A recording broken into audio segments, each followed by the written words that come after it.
General approach. अब हम समझते हैं जनरल अप्रोच क्या होता है। General approach of preventing infection mostly related to preventing the exposure. हमारा मेन मोटिव जो होता है जनरल अप्रोच में कि हम उस बीमारी को ज़्यादा फैलने से रोकें। We can prevent exposure to disease causing microbes. हम डिजीज कॉजिंग माइक्रोब्स को ज़्यादा फैलने से या ज़्यादा बड़े एरिया में अटैक करने से रोकते हैं। इसके लिए हम कुछ स्टेप उठाते हैं। We can prevent exposure to airborne microbes by providing living conditions that are not overcrowded. हम एक्सपोजर जो एयरबोर्न परेशानी होती हैं उनका एक्सपोजर रोक सकते हैं by providing less crowded area. Mean से हम लोगों से कह सकते हैं कि भीड़ भाड़ वाले इलाकों में ज़्यादा ना निकलें जिससे कि आपको बीमारी ना हो, क्योंकि ज़्यादा भीड़ होगी तो ऐसी कंडीशन में मोस्ट प्रॉब्ली हो सकता है कि वो बीमारी ज़्यादा फैले। एंड एक्सपोजर टू वाटर, अगर कोई बीमारी पानी से फैल रही है तो हम ये कोशिश करेंगे कि जो ड्रिंकिंग वाटर है वो प्योर से प्योर मिल सके। वेक्टर बॉर्न इन्फेक्शन, जैसे कोई वेक्टर बॉर्न इन्फेक्शन है, जैसे किसी मलेरिया के द्वारा मॉस्किटो के द्वारा कोई इन्फेक्शन हो रहा है तो हम ये कोशिश करेंगे कि हम क्लीन इन्वायरमेंट करें। जो मच्छर होते हैं उनको अंडे देने के लिए जगह ना मिले, क्योंकि हमें हमारे एड्स में दिखाया जाता है कि जो मच्छर होते हैं वो साफ पानी में अंडे देते हैं और हम इसीलिए पानी को कहीं पे भर के नहीं रखना चाहिए। Thus, the proper sanitation and maintain of hygiene condition in our surrounding is the basic key of prevention of infection. इसलिए हम अपने अराउंड में सैनिटाइजेशन और हाइजीन बना कर के रखेंगे तो हमारी डिसीज़ फैलने के चांस भी कम होंगे। And disease dose spread through sexual contact, जो सेक्शुअल कॉन्टैक्ट से स्प्रेड होती हैं उनके लिए हमें कॉन्डम यूज़ कर सकते हैं। And AIDS can be prevented by using condom at the time of sexual act. और एड्स को कंट्रोल करने के लिए हम कॉन्डम का यूज़ कर सकते हैं during sexual act. The given preservative major related to our surrounding और इन्वायरमेंट, और ये जो मेजर होते हैं ये हमारे सराउंडिंग और इन्वायरमेंट से रिलेटेड होते हैं। और some other general principle to prevent infection understand. लेकिन कुछ इन्फेक्शन जो होते हैं कुछ हमारे अंदर से भी होते हैं जो कि हमें अंदर से देखना पड़ता है। जैसे कि सपोज कीजिए एक क्लास में 40 बच्चे थे, 40 बच्चे थे। 40 बच्चों में से किसी एक बच्चे को जुकाम हो गया। अब धीरे धीरे करके वो 40 बच्चों से बात करता है और उनके साथ रहता है, बैठता है, लेकिन हमने ये देखा उन 40 बच्चों में से सभी बच्चों को जुकाम नहीं हुआ। उसकी वजह से उसके दोस्त जो थे उन्होंने हाथ मिलाया, दो बातें की, उनमें से 2-3 बच्चों को तो जुकाम हुआ लेकिन सभी बच्चों को नहीं हुआ। ऐसा क्यों? इसका जो मेन रीज़न ये है functioning of our immune system. हमारा इम्यून सिस्टम, जो बच्चे उसके जुकाम की चपेट में आ गए उनका इम्यून सिस्टम जो तक कमज़ोर हुआ, और इम्यून सिस्टम कमज़ोर होने की वजह से वो उससे फाइट नहीं कर पाए। और वहीं जो दूसरे बच्चे होंगे उनका इम्यून सिस्टम स्ट्रॉन्ग था और स्ट्रॉन्ग होने की वजह से वो उस कोल्ड ऑफ कप से फाइट कर गए। तो मेन रीज़न क्या है उनका इम्यून सिस्टम अच्छा होने का? उनका मेन रीज़न ये है कि वो वेल नरिश्ड हैं और उनके पास पर्याप्त मात्रा में खाना होगा और उनकी हेल्थ भी अच्छी होगी। तो इसीलिए जो second basic principle of prevention है हमारा, वो जनरल अप्रोच में ये बताता है कि हमें अपनी हेल्थ पर डिपेंड देने के लिए हमें अपने सफिशिएंट फूड फॉर एवरीवन होना चाहिए। एंड जो डिसीज़ होती है उसके लिए प्रॉपर हाइजीन भी हमें रखनी चाहिए जिससे कि हम अपना इम्यून सिस्टम अच्छा रखें। और हमारा इम्यून सिस्टम अच्छा होगा तो ऑटोमेटिकली ही कोई डिसीज़ हमें अटैक ही नहीं कर पाएगी।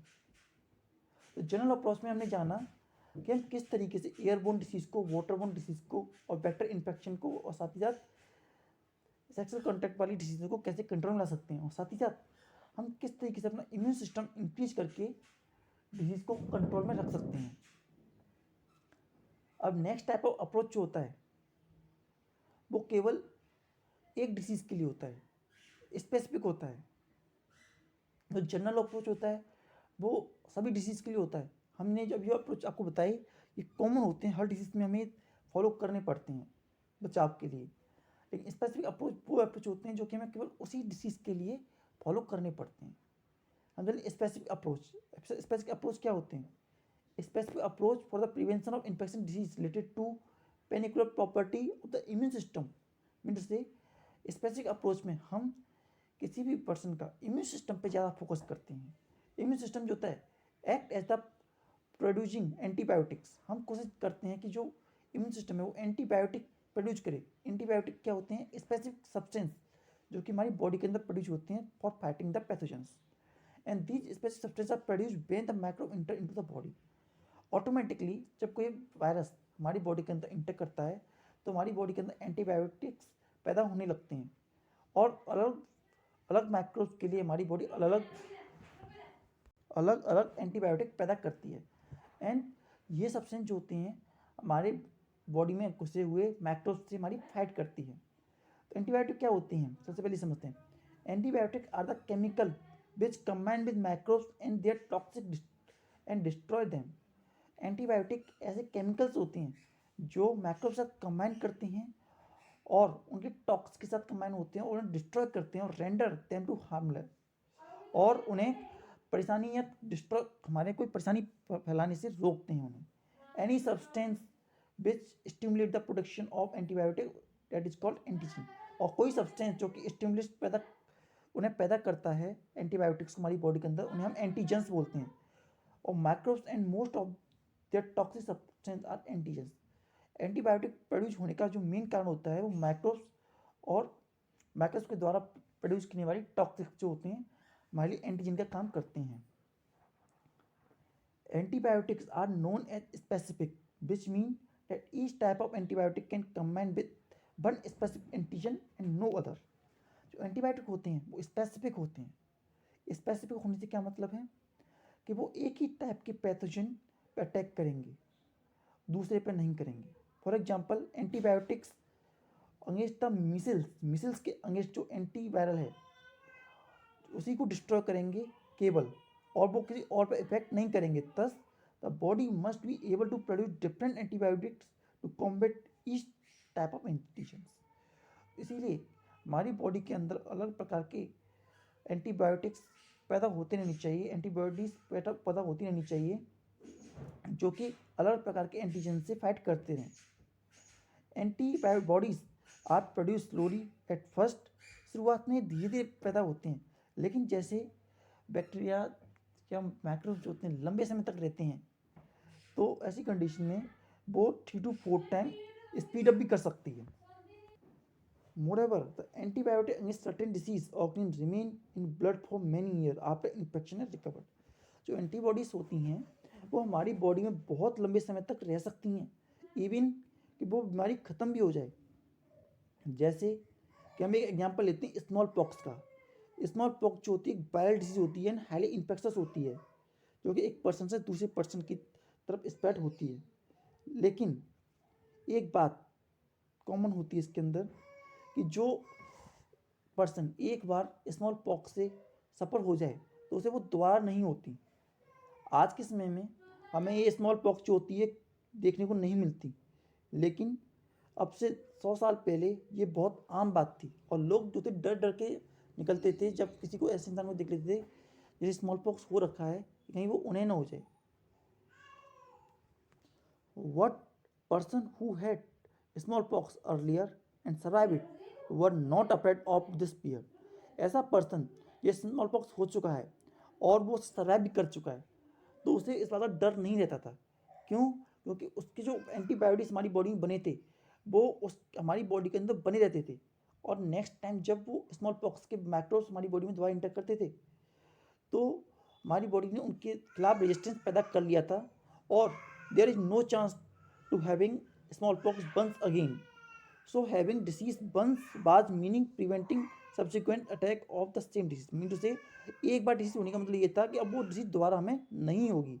And this is happened because the antibiotic only produce against the smallpox. This eliminated the infection even more quickly than first time. और जब वो दूसरी बार स्मॉलपॉक्स के माइक्रोब्स हमारी बॉडी में इंटैक्ट करेंगे तो उनको वो जल्दी से जल्दी ख़त्म करेगा पहले टाइम के कंपेरिजन में। And this is the basic principle of immunization, और इसी को हम प्रिंसिपल ऑफ इम्यूनाइजेशन कहते हैं। Medical scientist have advised a way of supplying readymade antibodies. हमारी मेडिकल साइंस में ऐसी एंटीबॉडीज़ बनाने की एडवाइस की जाती है जो कि रेडीमेड एंटीबॉडीज़ हों और जो कि हमारी बॉडी में इंजेक्ट कर दी जाती हैं to fight against the microbes. और ये जो होती हैं हमारी बॉडी का डिफेंस ऑपरेट होने से पहले ही वर्क करना स्टार्ट कर देती हैं। Animal such as horse are use to produce the antitoxins against disease such as diarrhoea tetanus. बहुत से एनिमल्स का भी हम यूज़ करते हैं, जैसे कि हॉर्स को हम यूज़ करते हैं against producing the antibiotics of tetanus and diphtheria. And thus the general principle, we can pull our immune system into developing a memory for a particular infection by putting someone mild or mimic microbes। तो simple matter में कहना चाहें principle of prevention हमारा इस तरीके से होता है कि हम केवल अपनी बॉडी के इम्यून सिस्टम को पूल बना रहे हैं। जैसे कि हमारे घर में कोई चोर है या हमारे एरिया में कोई चोर है, तो पुलिस के पास इतनी ताकत होती है कि वो उसे पकड़े और पकड़ करके जेल में डाल दे, उसे सज़ा दे सके। लेकिन परेशानी की बात क्या होती है कि पुलिस को ये पता नहीं होता कि चोर कौन है। लेकिन अगर उसे ये पता चल जाए कि चोर कौन है तो उसे पकड़ लेगा और पकड़ करके जेल में डाल देगा। इन अ सिमिलर मैनर हमारी इम्यून सिस्टम में इतनी ताकत होती है कि वो जो आने वाले माइक्रोब्स हैं उनको किल कर दें। लेकिन हमारा इम्यून सिस्टम ये पहचान नहीं पाता, क्योंकि वो हमारे इम्यून सिस्टम से बच के रहते हैं। इसी के लिए हम अपने इम्यून सिस्टम को पूल बनाते हैं उसी की जैसे, लेकिन उससे कमज़ोर या डेड बैक्टीरिया हम अपनी बॉडी में इंजेक्ट करते हैं और इंजेक्ट करके हम दिखाते हैं कि ये ऐसे बैक्टीरिया हैं। तो हमारे इम्यून सिस्टम ताकतवर होता ही है तो उन्हें किल कर देता है। और जब वो एक बार किल कर देता है उनको, तो दूसरी बार उनको हमारी इम्यून सिस्टम को इतनी पावर आ जाती है कि वो उनसे दोबारा फाइट कर सके। और इस तरीके से हमारी बॉडी जो होती है उससे फाइट करने के लिए तैयार हो जाती है। यही हमारा सिंपल मेथड है प्रिंसिपल ऑफ वैक्सीनेशन का या प्रिंसिपल ऑफ इम्यूनाइजेशन का। वैक्सीनेशन क्या होती है? वैक्सीनेशन जो होता है वो हम ऐसा एक बनाते हैं सब्सटेंस जिसके अंदर डेड डिसीज़ होती हैं, डेड माइक्रोब्स होते हैं उस डिसीज़ के,